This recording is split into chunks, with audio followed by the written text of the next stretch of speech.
मैया अब खेलने जाऊं, अकेले नहीं, दाऊ बलराम इसके साथ, किसी के घर न जाने पावे, इसके साथ जाओ। श्रीदाम सुदाम वसुदाम आदि सखा बाहर सब खड़े थे। बलराम जी ने कहा मैया तू चिंता मत कर, मेरे साथ है, कोई उपद्रव नहीं करेगा। मैया बहुत डरती थी कहीं किसी का, और चंचलता की मूर्ति लालजू। भागे बलराम जी, हाथ पकड़ करके साथ भागे। बड़े हैं, सखाओं की भीड़ घर के बाहर, नंद भवन के बाहर थी। सब उल्लसित होकर, कोई गले से लगा रहा है, कोई गाल नोच रहा है, कोई कांधे पे हाथ डाल रहा, मेरा कन्हैया मेरा कन्हैया। बलिहारी है इन ब्रज गोप बालकों की। अखिल कोटि ब्रह्मांड नायक परात्परीश भगवान श्री कृष्ण की गलवैया दे रहे। उभयोरेव नयकाक विहारित्वम समीचीन मतः खेल सहचराहा परिचरण चतुराहा परिचारिकाश्च कल्पनीयाहा। बलराम जी एक क्षण के लिए नहीं छोड़ रहे हैं, हाथ पकड़े हुए हैं। मित्रों से इशारे में पूछते ए तू कैसा है, ठीक है। सब सखाओं से भगवान ने पूछा। बाबा सामने दिखाई दिए, थोड़ा सहम गए सब, कहीं रोक न लें। बाबा की दंडवत ब्रजवासी बालक कर रहे हैं। लालजी बोले इशारे से खेलने जाओ बाबा। बाबा ने कहा बस ब्रजेश्वर का संकेत पाया, फिर क्या विलंब था, फिर तो भाग पड़े। अब श्री कृष्ण चंद समस्त बालकों के साथ खेल खेल रहे हैं। कहां? ब्रह्मांड घाट, गोकुल में है ना ब्रह्मांड घाट। सखा गोष्ठी बना रहे हैं, छोटी छोटी अंजुली में सब भर भर के रज लाते हैं। कोई छोटे छोटे खंभे, कोई घर, ऐसे सब बना करके खेल रहे। श्री रामा ने बहुत सुंदर घरौंदा बनाया। प्रभु बनाते हैं पर वो बन ही नहीं पा रहा, बार बार विकल हो जाते हैं। बलराम जी से कहते दाऊ दादा मेरा घर क्यों नहीं बनता, देखो इनका बन गया। देख लो कौन है जो अनंत ब्रह्मांडों को एक पलक झपकते से निमेष कहते हैं, इतने में सृजन कर देते हैं अनंत ब्रह्मांडों का। वो गोप बालकों के साथ घरौंदा नहीं बना पा रहे। अन्य बालक ताली पीट कर हंसते हैं, श्री कृष्ण कुछ मुख उदास कर लेते हैं। फिर गीली मिट्टी लाकर गृह निर्माण, किंतु बन ही नहीं पा रहा। अत्यंत परिश्रम किया, बना तो फिर टेढ़ा मेढ़ा बना। बलराम जी कहते तू चिंता मत कर, मैं बना देता हूं, और साथ में लग करके बलराम जी बनाते हैं। बड़ी चिकनी मिट्टी, बनाते बनाते ऐसा लगा कि थोड़ा स्वाद भी तो लिया जाए, एकदम मलाई जैसी मिट्टी। यदियो भ्रूभंग कतिना जगत दंडा निसत सह प्रसूते संपाति छपयति न तत्र प्रयतते सा एवायम धूलिपुर गृह विनिर्माण रवसे भ्रशम श्रांता स्विन्न तदपि न विरामम रचयति। इनके एक सेकेंड के संकल्प से अनंत ब्रह्मांडों का सृजन हो जाता है। वो प्रभु घरौंदा नहीं बना पा रहे। एकांत ऐसे मिट्टी लियो, एकांत में जाके यमुना किनारे ब्रह्मांड घाट में बैठे हो, आराम से ब्रजरज पार है। ठाकुर जी ब्रजरज पार है। दाऊ दादा की दृष्टि गई, कहां गया, वो तो दिखाई नहीं दे रहे। अब गए तो यमुना की तरंगों को देख देख कर जैसे कोई सतुआ पाता है ना, ऐसे ब्रजरज पा रहे। देखो ठाकुर जी ने ब्रजरज पाई। भगवान बलराम जी दौड़ के हाथ पर, ये क्या तने मिट्टी खाई? बोल रहे नहीं, मैंने नहीं खाई। क्यों झूठ क्यों बोल रहे? क्योंकि मिट्टी खाई। अरे अनंत ब्रह्मांड उनके उदर में वास करते, क्या नहीं खाया? सब कुछ उन्हीं के अंदर है, सब कुछ उन्हीं के अंदर विराजमान। वो मिट्टी भी तो वही है, पंचभूतों में जो पृथ्वी है वो भी तो यही है, भगवत स्वरूप सब कुछ है। सर्वम खलमिदम ब्रह्मणे नास्ति किंचन वासुदेवा सर्वमिति, सब कुछ वासुदेव ही है। तो क्या खाया? भगवान ने कहा नहीं, दाऊ दादा ने कहा अब तो तुम्हारी पिटाई पक्की।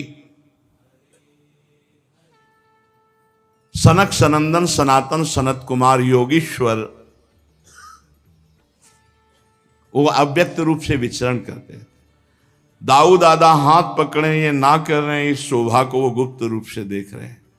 पूज्य राधा बाबा लिख रहे, सनक सनंदन सनातन सनत कुमार 5 वर्ष की आयु के वो गुप्त रूप से देख रहे हैं अखिल कोटि ब्रह्मांडों के स्वामी प्रभु कैसी लीला।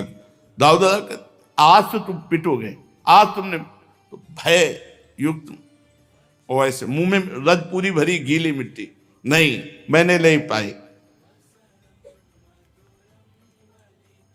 सनक सनंदन सनातन सनत कुमार सोच रहे हैं अगर ये एक दाऊ दादा पकड़ के ले जाएं उधर तो फिर हम इनकी चरण रज माथे पे धारण करें। कृपा सागर श्री कृष्ण चंद्र समझ गए और छुटा के हाथ भागे ऊपर की तरफ। दाऊ दादा महाबलशाली दौड़ करके पकड़ लिया। खेल खत्म, सब सखा अपने अपने घर जाओ। आज इसने जो गलती की है मिट्टी पाएगा, पेट में कीड़ा हो जाएगा, इसको कष्ट होगा, आज मैया से पिटवाएंगे हम। भुक्त्वापि मृत्तिकाम मातुरग्रे किम वा वदेदयम इत्यक्ष रूपो चंदार्कौ साक्षिणो भ्रेमतुस्तदा। पकड़ा हाथ और घसीटते हुए लालजू को सब सखा घर ले गए।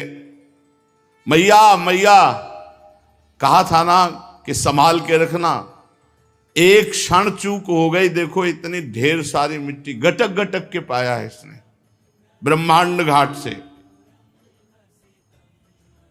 मैया ने कहा चपल किमिदम दुश्चरित माचरितम, ए चंचल तूने अनुचित चेष्टा क्यों, मिट्टी खाने वाली चीज तूने मिट्टी क्यों खाई।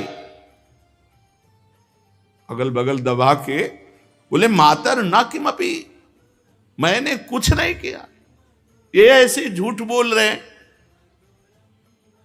मृत्तिका मत्ति स्म भवान, तूने मिट्टी खाई है। काइदम वदति, ये कौन कहता है। सर्वे एव तो सो वयसा, तुम्हारी अवस्था के सब बालक कहते हैं। प्रभु बोले नाहम भक्षित वानम्बु सर्वे मिथ्या विशंसिना, मैंने तो मिट्टी खाई नहीं, ये सब झूठ बोल रहे हैं, ये सब झूठ बोल रहे हैं। तो तवाप्यग्रजा सोयम व्यंजयंती तत्र किम वदिष्यसि, तुम्हारे बड़े भाई अग्रज बलराम जी कह रहे हैं ये भी झूठे बोल रहे हैं। यदि सत्य गिरस्तरि समक्षम पश्चिमे मुखम, यदि दाऊ दादा की बात पर, समस्त गोप बालकों की बात पर विश्वास है तो आप मेरे मुख को देख लीजिए, आपके सामने है। मेरा विश्वास नहीं तो देखो मेरे मुख को। अच्छी बात है, खोल अपना मुख, मैं देख लेती हूं कि तू सच्चा है या तेरे सखा और दाऊ दादा। श्री कृष्णचंद्र के मुख की परीक्षा करने चली। अनंत ब्रह्मांडपति भगवान श्री कृष्ण ने जननी की आज्ञा का पालन करते हुए अपने श्रीमुख को खोला। जेव ही मुख खोला तो यद्देवं तरहि व्यादेहीत्युक्तः स भगवान हरि व्यादत्ता व्याहतैश्वर्यः क्रीडा मनुज बालकः।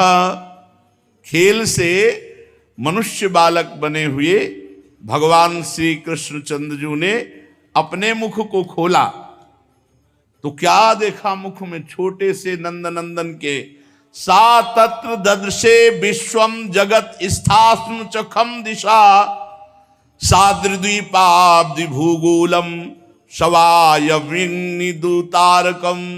ज्योतिश्चक्रम जलम तेजो नभस्वान्विय देव च वैकारिकाणि इंद्रियाणि मनोमात्रा गुणास्त्रयः। यशोदा जी ने जहां कहा कि मुख खोल, भगवान ने आ किया तो देखा मुख में चर अचर संपूर्ण विद्यमान, आकाश, दिशाएं, पृथ्वी, पहाड़, द्वीप, समुद्रों सहित सारी पृथ्वी, वायु, वैद्युत, अग्नि, चंद्रमा, तारा, ज्योतिष मंडल, तेज, पवन, जल, वैकारिक अहंकार के देवता, मन, इंद्री, पंच तन्मात्रा, ये सब श्री कृष्ण के मुख में। जीव, काल, स्वभाव, कर्म, उनकी वासना, शरीर, विभिन्न रूपों में देखने वाला है सारा संसार, और ब्रज में ब्रजराज, और अपने आप को भी लाला के मुख में देखा। बड़ी शंका में पड़ गई, सोचने लगी कि ये कोई स्वप्न है या कोई माया भगवान की, कहीं मेरी बुद्धि को कोई भ्रम तो नहीं हो गया। नहीं, मैंने अपने बालक के मुख में देखा। नहीं, मेरे बालक के मुख में कैसे? नहीं, ये तो जन्म से कुछ न कुछ ऐसे दिव्य चमत्कार प्रकट हो रहे हैं। हमें लगता है कोई सिद्ध योगी है जो चित्त, मन, कर्म और वाणी के द्वारा ठीक ठीक सुगमता से अनुमान के विषय नहीं होते। सारा विश्व जिनके आश्रित है, जो इसके प्रेरक हैं और जिनकी सत्ता से इसकी प्रतीत होती है, जिनका स्वरूप सर्वथा अचिंत है, उन प्रभु को मैं प्रणाम करती हूं। ये मैं हूं, ये मेरे पति ब्रजराज हैं, ये मेरा लड़का है, मैं ब्रजराज की समस्त संपत्ति की स्वामिनी हूं। ये गोपियां गोधन मेरे अधीन है, ये मेरी कुमति है। यशोदा जी सोच रहे, मेरे भगवान एकमात्र आश्रय में, उन्हीं की शरण में हूं। ओहो, मैं जिन्हें पुत्र समझ रही हूं तो साक्षात भगवान हैं। जब श्री कृष्ण के तत्व को यशोदा मैया समझने लगी तो वात्सल्य ने तुरंत डांट लगाया ज्ञान शक्ति और ऐश्वर्य शक्ति को, यहां से तुरंत चलो, हमारा राज्य है, तुम यहां कैसे प्रवेश कर गए? तुरंत वो घटना एकदम हटी और वात्सल्य भाव छा गया। अरे मेरे दुलारे लाला, अरे मेरे प्यारे लाला, दुलार करने लगी मैया। और उनको ऐसा लगा कि मेरी निगूढ़ी आंखों का ही कुछ दोष है, मेरी आंखों में पता नहीं क्या हो जाता है, क्या क्या दिखने लगता है, और मेरे लाला और हृदय से लगा लिया। महाराज परीक्षित जी ने पूछा, हे परमहंस शिरोमणे, ये नंद बाबा और यशोदा मैया ने ऐसी कौन सी साधना की, तपस्या की, जिनको स्वयं सच्चिदानंद भगवान से ऐसा सुख मिल रहा है? भगवान उनका स्तन पान कर रहे हैं, वो भगवान को डांट रहे, हे मुख खोल। भगवान भयभीत हो रहे, जिनसे काल भी थर्राता है, जिनके भय से सूर्य तपता है, वायु चलती है, यम अपना कार्य करते हैं, वही भगवान यशोदा जी के भय से कौन सा तप किया ऐसा? भगवान श्री कृष्ण की बाल लीलाएं जो वे अपने ऐश्वर्य और महत्ता आदि को छिपाकर ग्वालों के बीच में करते हैं, इतनी पवित्र हैं कि इन कथाओं को श्रवण करने मात्र से सारे पाप ताप नष्ट हो जाते हैं। त्रिकालदर्शी सिद्ध महापुरुष भगवान की लीलाओं को सुनते हैं और गाते हैं। वे ही लीलाएं देवकी वसुदेव जी को बिल्कुल देखने को नहीं मिली, और नंद यशोदा जी अपार सुख लूट रहे। इसका क्या कारण है? तो श्री सुखदेव जी ने कहा, परीक्षित, नंद बाबा पूर्व जन्म में एक श्रेष्ठ वसु थे, उनका नाम द्रोण था, और उनकी पत्नी का नाम था धरा। उन्होंने ब्रह्मा जी के आदेश का पालन करने के लिए बहुत काल तक कठोर तप किया। ब्रह्मा जी उन्हें आदेश किए थे सृष्टि रचना के लिए, तो उन्होंने कहा कि जब हम पृथ्वी पर जन्म लें तो हमारी संतान स्वयं सच्चिदानंद भगवान हो। ऐसा कठोर तप करके आशीर्वाद मांगा, और हम उनकी अनन्य प्रेममयी भक्ति से युक्त हों। जो अनन्य प्रेममयी भक्ति संसारी प्राणियों को दुर्गतियों से पार करके महाप्रेम सुख प्रदान करती है। ब्रह्मा जी ने कहा ऐसा ही होगा। वही यशस्वी भगवान में द्रोण ब्रज में नंद बाबा के रूप में और उनकी पत्नी धरा यशोदा के रूप में हुई। अब इस जन्म में जन्म मृत्यु के चक्र से छुड़ाने वाले जनार्दन भगवान उनके पुत्र हुए। विशेष कृपा इनके ऊपर ये महाप्रेम में उन्मत्त रहते हैं। ब्रह्मा जी की बात सत्य करने के लिए भगवान श्री कृष्ण बलराम ब्रज में रहकर समस्त ब्रजवासियों को अपनी बाल लीलाओं से आनंदित करते हैं।